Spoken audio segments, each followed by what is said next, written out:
Good morning, room service breakfast. We've got all bran, fruit, coffee service, a couple of ham and cheese omelets with bacon. Very nice. Bonjour. Good morning, bonjour from Le Havre, France. Yeah. We are here. The ship is just now pulling into the dock, and we're getting ready to hop off as soon as they announce the clearance, because we have a long tour today. Extremely long, but important. That's true. We have an independent excursion booked through Shore Excursions Group, and this is D-Day Landing Beaches Discovery. Mm-hmm. Definitely something you should do, a big part of history. It's going to be a very emotional day, I feel, but something we've wanted to do, and you need a long day to do it, so we're here like 12 hours, and it's a 10-hour tour, so keep that in mind. Yeah, so we should be going probably like 8:30 to 6:30, but we're going to see some stuff. I've read the list of places that we're supposed to go.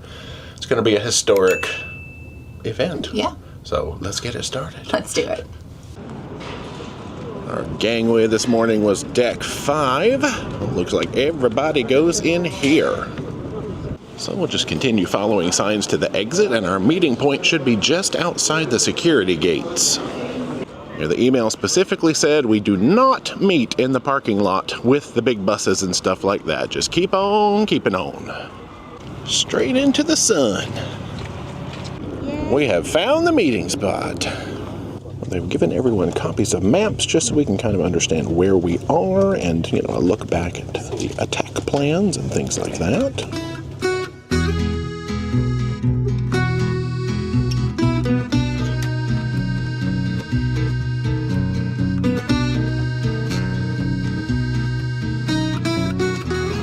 We've made our first stop here at one of the German cemeteries. I guess this used to be a combined American and German cemetery, but shortly after the end of the war, they moved most of the American bodies or sent them back home. Now it is German only. This is also one of the few restroom breaks that we can get on this tour, because they are going to be limited. We've got about a 20-minute stop here. Let's do some learning. So there's like a visitor center area, and our guide is going to go there and I guess be around for any questions and explanations that we might need while we're here. I think our guide said he would explain the significance of the 5 crosses. Oh, there he is over there. We'll see if we can pick any of that up while we're here too. Yeah, there's bundles of 5 crosses all throughout. Or they're doing some groundskeeping over there.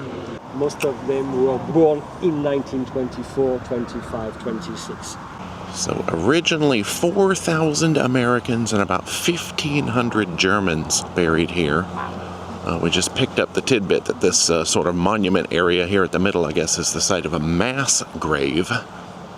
And each of these stones has, I guess, the rank, the name, the birthday, and the death date. And he said a lot of them are going to be born in 1924, 25, 26.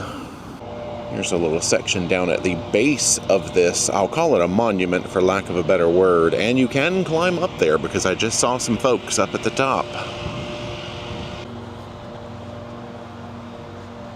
Let us climb up and get a perspective from the top. Yes, from up here, on top of the world, as it were, you kind of get a whole different perspective. Well, let's get a much closer peek at this to the sounds of lawn equipment. Our guide had an iPad with a lot of old photos of the cemetery. I did not pick up information about the 5 crosses, so I might have to Google that one. Oh, you can see that the one in the middle is a little bit taller compared to the other ones. Yeah, so there is the information center and restroom building, which I guess I will go ahead and use since we have it, and then we'll hop back on the bus. Oh, wow, there is a whole lot of learning that could be done in here. Okay. So I think this will be one of the quicker stops of the day. They've got a name registry, in case you want to look up where, you know, the location of a particular stone. Let us return to the ride.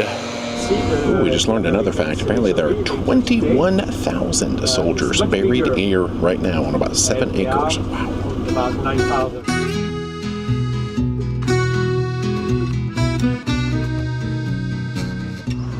Next up, we have come to Pointe Du Hoc, a historic site. We're going to have an hour and 15 minutes here. We're going to start as a group, get an orientation, and then have free time to explore. Yes, this place was home to a gun battery, so there we've got one of the guns. I guess they kind of started out keeping these guns in the open so they could rotate 360 degrees, but then they realized they needed to build protection over them, so it reduced the movement, but protected them a little better. Well, we've come over to a section now with a whole bunch of signs to do a whole bunch of learning. Wow. Now I see each one after that first one is a profile of a different ranger. Well, you can see all sorts of like platforms and remnants and things out here.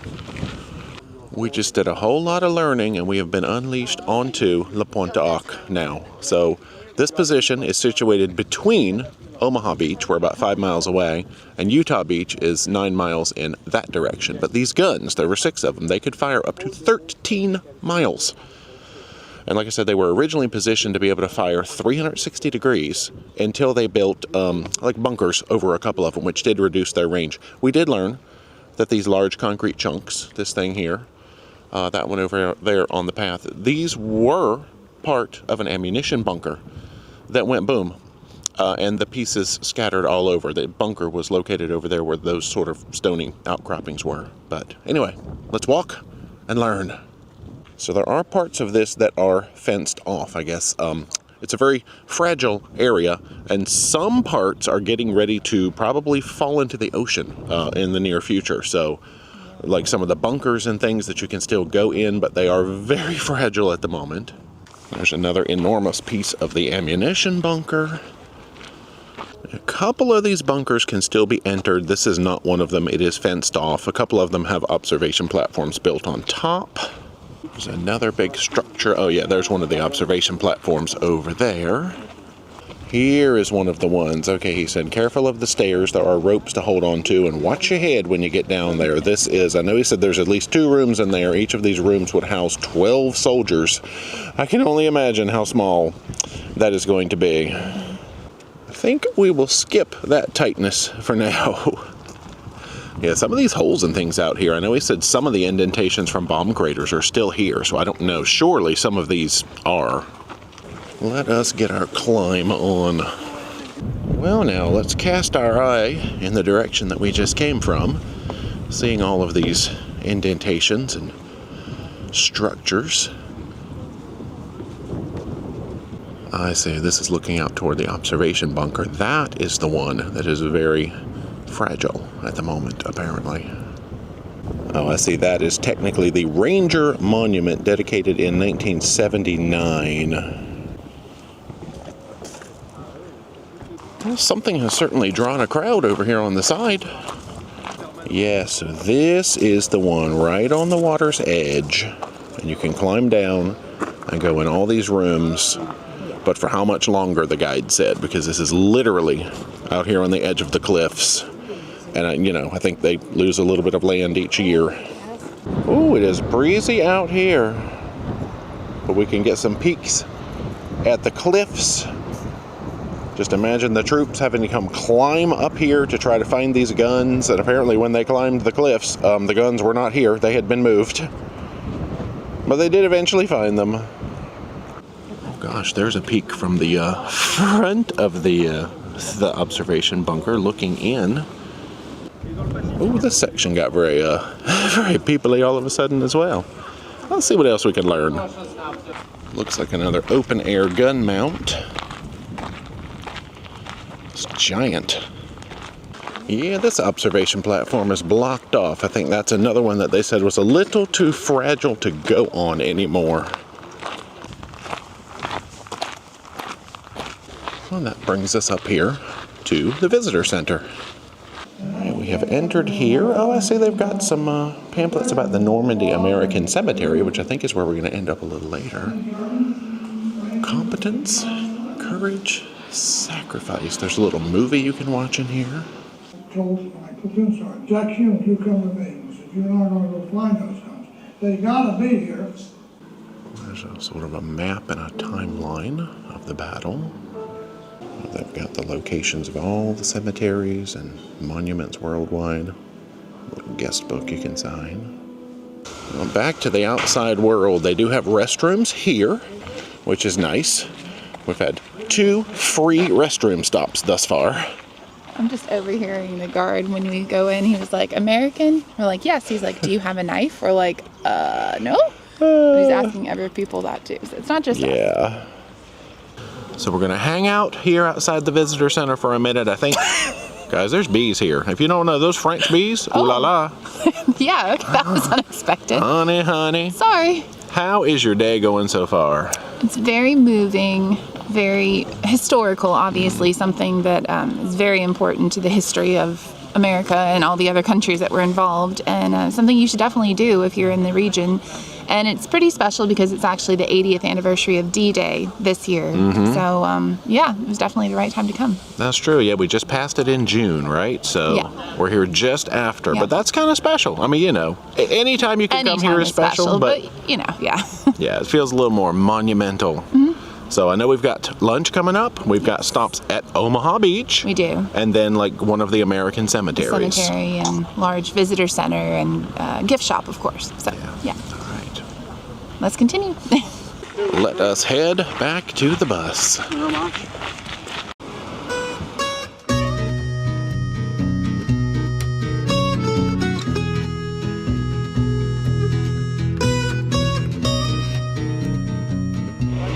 We made a stop now at a museum gift shop area to enjoy our lunch before actually going down to the beach.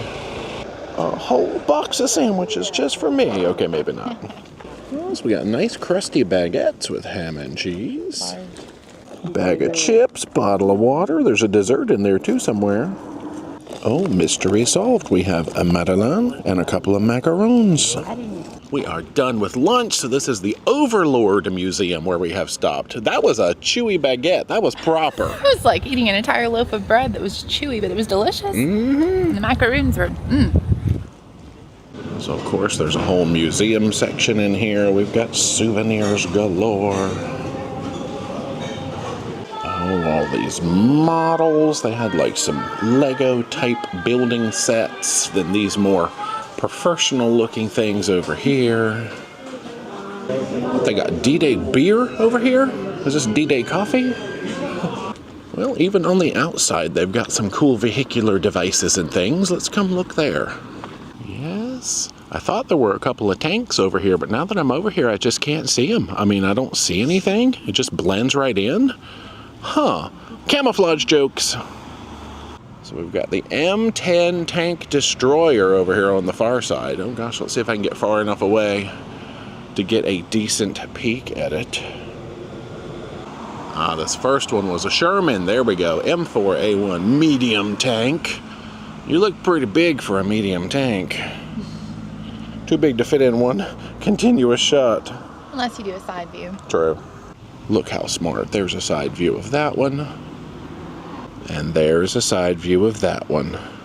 That's D, always using that noggin. Oh, wow, look at all the things out here. Okay, we've got like just under 10 minutes to explore. Okay, let's get that newly patented side shot. Who are you? 25-pounder self-propelled gun, Sexton. And these appear to be the kinds of things you would put out to, you know, stop the tanks, maybe, being able to get through. I'm sure somebody knows better than me. I don't see a sign to read. Well, there's another vehicular unit here on a giant bridge. We passed by, I think, what he called a floating dock or a floating pier on the way in. Oh, here's a little piece of learning. This is a Kampfstand. Did I do it? Oh, this one can be entered. Oh, I was walking around it thinking there was a window, so you pop out the top of this one. I feel like I'm in a tank. Wow. Whoa, what is this unit? Oh dear goodness gracious. I'll let somebody else pronounce that one. And now back to the bus. Next stop should be Omaha Beach.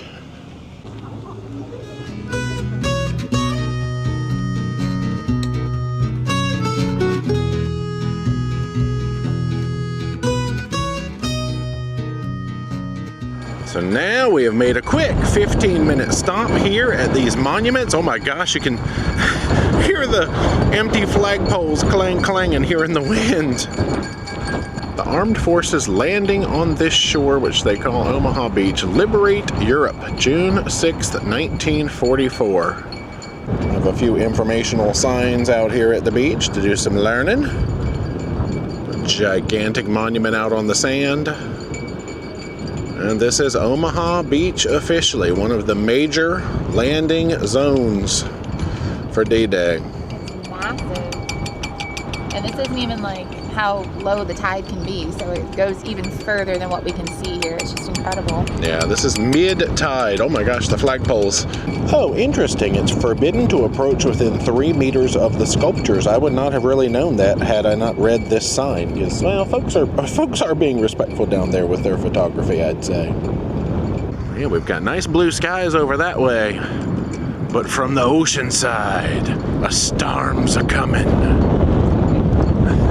Oh, I didn't even see on the sides of this first monument. I think this is, yes, 1st U.S. Infantry Division on this side, and then I think the other side has another division. Well, this other side is much more ornate. Erected in memory of those 116th, I believe that says. Yeah, let's load back up.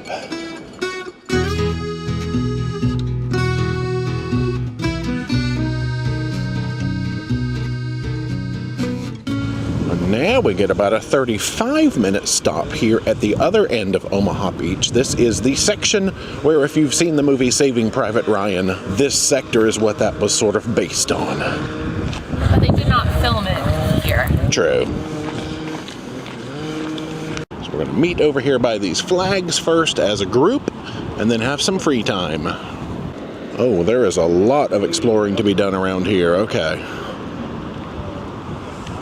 Here, this is Dock Green sector, the first sector, and behind you, exit D1, exit Dock 1. So we've gotten the lay of the land and some of the major landmarks. This, we've got some yard work happening out here too.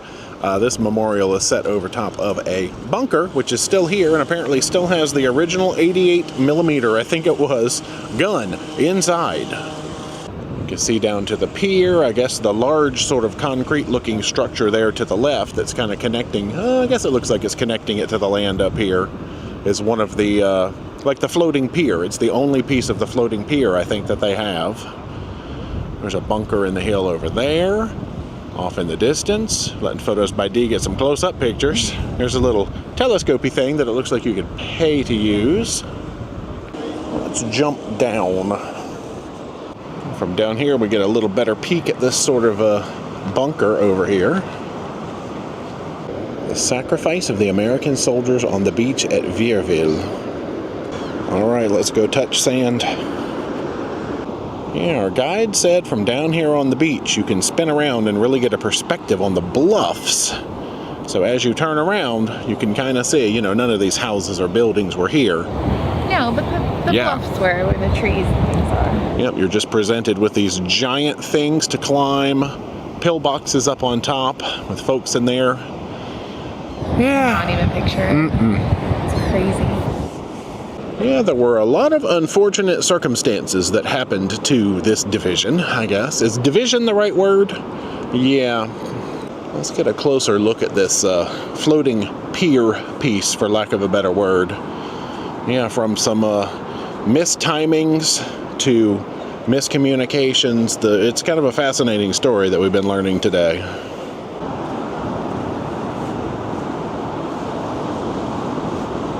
There's maybe a slightly better peek from this camera up at that bunker. I see folks climbing the hill over there to get a look. Let us do a piece more learning, then we will head back to the bus. Oh, they call this the Avenue de Bedford, Virginie, because a lot of this unit was from Bedford, Virginia. Huh.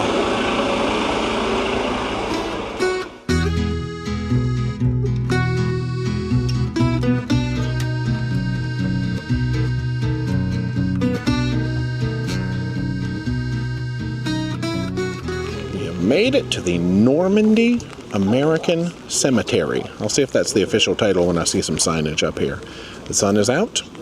The rain is coming down. So we'll go in bits and pieces as the rain allows. But we have, gosh, almost an hour and a half here. Let's read the rules. Yes, silence and respect. Oh, they've got a time capsule here to be opened in 2044, the 100th anniversary. And what you can see from here, it's only part of the cemetery. The other part is beyond the chapel, okay? So let's test our knowledge. There is the memorial, and behind the memorial is the wall of the missing. We've got the reflecting pool in this direction. We have the cemetery, at least part of it that we can see, and there is a chapel down this way. And it continues way on down past the chapel. The exit is actually back up here at the memorial, so I think we might end with this on the way out. Let's wander toward the chapel, perhaps. It is like a heart-shaped mass of lily pads. Our soundtrack today will continue to be yard work, but I mean, granted, these properties have been gorgeous, so... They have to. Let's get the view from the far end of the reflecting pool, looking back toward the memorial. Bing bong. Okay, they do have free guided talks every day. So the total cross count here was, it's more than 9,000 from what I've learned. Not 10,000, but yeah, right at like higher 9,000. Some more fun facts, if you can have fun facts at a cemetery. Sure you can. The graves out here are arranged in no particular order. It's not alphabetical. It's not by rank. They said it was random. And then the names are all on the westward facing side. So you have to, they're facing home, as it were. Yep, so as you come in, you have to turn around and look at what would be considered, I guess, the back side of the crosses to see the names. We've made it to the chapel. And it looks like beyond the chapel, they might have some of these sections open for wanders. There is a little closer shot of what the stones look like. Now, some of them, I think they said have, Star of David on them, just depending. Virginia, and died on the 6th of June, 1944. We are finding a lot of June 6ths out here, which makes sense. Yes, Captain, indeed.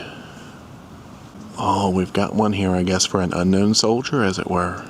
Comrade in arms known but to God. Oh, that's what he was telling us. Okay, so some of the stones are shaped like the Star of David. Wow.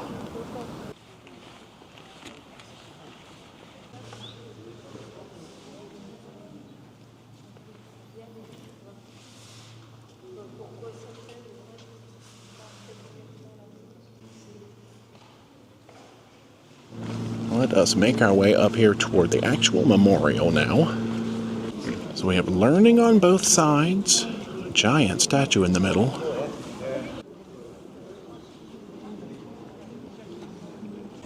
Oh, that is a giant map. Okay, military operations in Western Europe.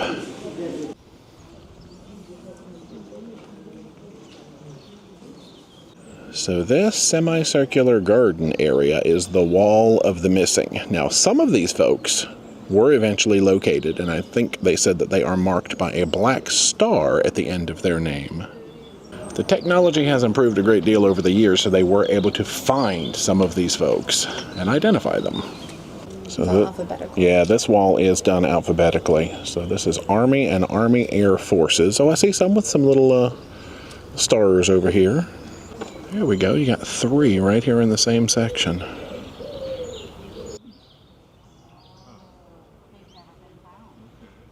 Alright, the visitor center, restrooms, and all that should be up this way.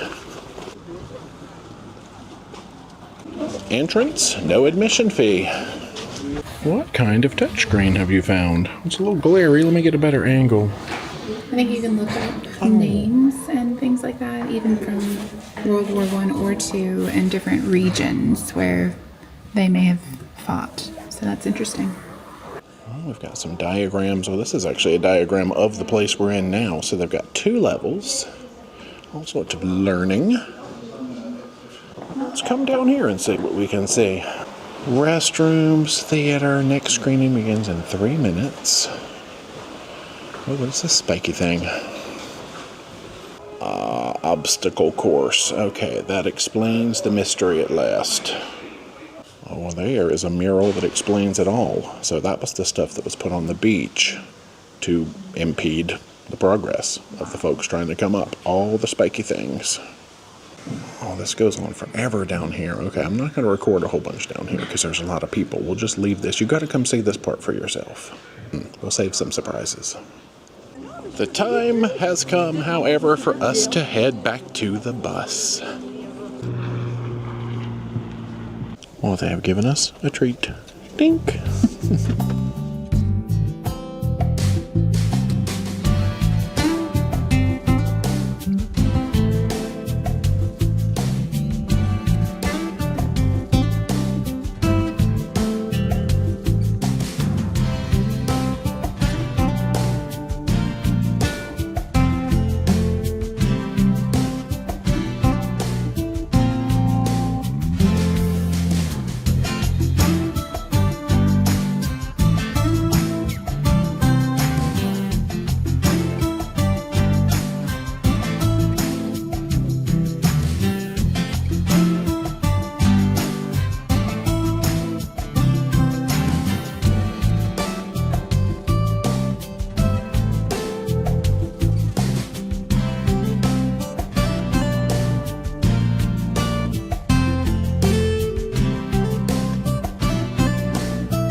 We have made it back to the port. Actually, it's about 6 o'clock, so a half an hour early, but back on board's not till, 7:30, so beautiful. We're back in through the cruise terminal building. Welcome back.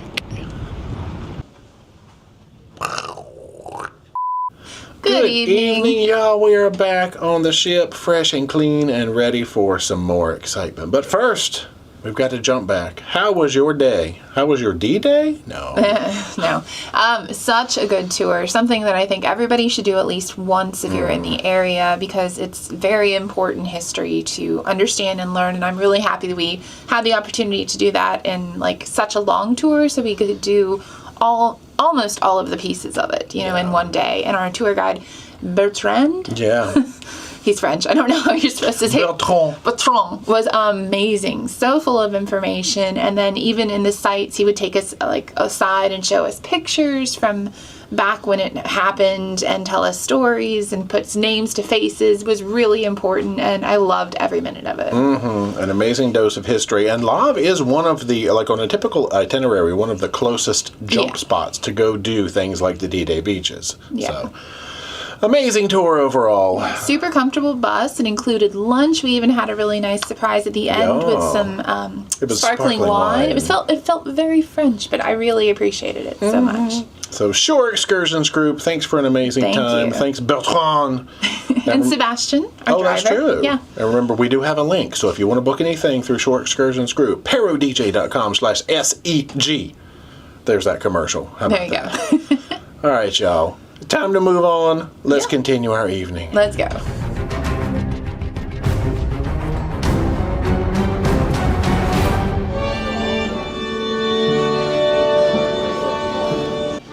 Welcome to Grand Dining Room. We'll take a closer look at those menus in a second.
done with dinner, and we have come out to Martini's because they should be having a trivia here in a little bit, and you can earn some of those cool prize point thingies. Big O points. We have grabbed our paper and our pencil. Let's see how smart we can be. Congrats, you guys get 3 big O points coming up to the grand piano. 17. So we're at 17. Well, we got 13, which was one short of earning some of them big O bucks. I don't know what I'm going to call them. Big O points, yeah. Big O! We have returned to the cabin to find our currents for tomorrow, which is Saint Malo, our newspaper, and our chocolates. And we do still have the little things on the floor by the bed. Good night. It is cabin time. So Indeed. We almost got some points. I want to earn a few of these points because I need to see what you can earn with these trivia things. I think this in like hats and T-shirts reminds me of like what celebrity used to do that probably. But it's cool. It and you know gets you involved and meet people, and I think it's a great way to entice people to get involved. True. Yeah. Third place was 14 points, and we were sitting there with our 13 going, oh, fourth place gets nothing. We were so close. Anyway. All right. Let's jump on some dinner, shall we? You started off with some codfish fritters. Yeah, salted codfish fritters. I love the presentation. Super cute with like the little paper there. And the sauce that it came with was like a roasted fire tomato chutney thing. It was delicious. Was it fire? It was fire, but not spicy, just in flavor. And the codfish fritters were good, and they were fried perfectly, had lots of flavor, and really full of fish. It wasn't a lot of filler, which was lovely. Now, I ordered something that had the word burrata in it because I do love burrata. It also had the word panna cotta in it, so it was more of a panna cotta presentation of a burrata. Does that even make sense? It was nice and mild, the underneath part. So there was different layers to this. The eggplant stuff on top was amazingly flavorful. I don't even know what was in it. It like reminded me of eggplanty, tomato, so many spices. Not spicy. A little bit. You tried a bite. Yeah, it had like balsamic taste to it. Okay. As well. It was good. And then the bottom was basically just like neutral, cheesy. And a little piece of fried bread. So I like this one. I would get that one again. There is your chicken consomme. Yeah, so I was a little torn on my second appetizer what to get. And I was like, I like chicken consomme, and it said it had rice in it. Well, consomme in general is mostly broth. It had like 3 little grains of rice and a little bit of mushrooms, and it honestly could have used a little bit of salt. It was good. I don't know that I would get it again personally, though. 3 grains of rice, I guess. Qualifies. I got a salad. Look at all those giant lettuce leaves. And you know why I got it? Because it had gorgonzola or some sort of blue cheese. Pretty sure it was gorgonzola. And little walnuts and stuff. And the dressing was very oily. Like it was almost just straight oil. But it was okay. The blue cheese saved it. I wish the dressing might be a little less oily, but it was all right. There is your main seafoodie. Yes, it was called a creamy seafood pasta. It was like an Italian, Sardinian seafood pasta, something like that. And so I don't know what I was picturing, but it wasn't this. But this was really good. So it was a special kind of pasta that is pasta. It is, doesn't those look balls. like it. With mussels and clams and shrimp and all of that with a light tomato broth. So it wasn't creamy. Oh, yeah. Which is fine. But it was really tasty and flavorful and a smaller portion. And I got to eat the mussels because you don't eat mussels. Like mussels, guys. I don't need any more mussels, okay? So strong. I got I think it was Cuban style. And I know it had the words chicken casserole in it. And it came with rice. It came with beans. It was very flavorful. There was white meat and dark meat. A couple of little pieces of what I think were potatoes in there. Good flavors overall, though. It did not need any extra seasoning or any extra help. Yeah. It was delightful. Nice and tender. Nice. My main didn't need extra Why did I seasoning. take close-ups of it? I don't know. Let's keep going to dessert, which you got the apple. Apple strudel. Are you guys surprised I got apple? No. So it's a cold preparation, very thinly sliced apples. Puff pastry was lovely, and it had some sort of like a vanilla cream sauce. I don't know what you call that, but it was really good in a nice sized portion. Nice. You also got the mint chocolate chip ice cream. Yeah, that was cold. Nice. Did it taste like mint and chocolate It was chip? stronger mint than I've ever had before, and because it was mint and cold, it made it even colder to eat, but it was really good. Double trouble. I got a cheese plate mostly because it had the word gorgonzola on it, and it also had the word, what was the other one? Camembert. And I needed to try some camembert.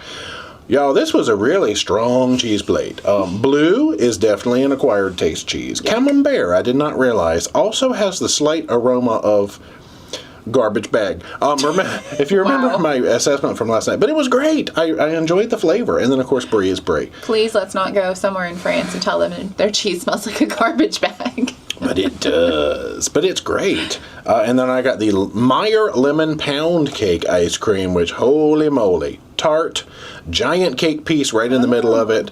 Yum. That was another one of those special companies ones, the one that ice did the cream. potato chips yesterday. Yeah. Ooh, that was my favorite.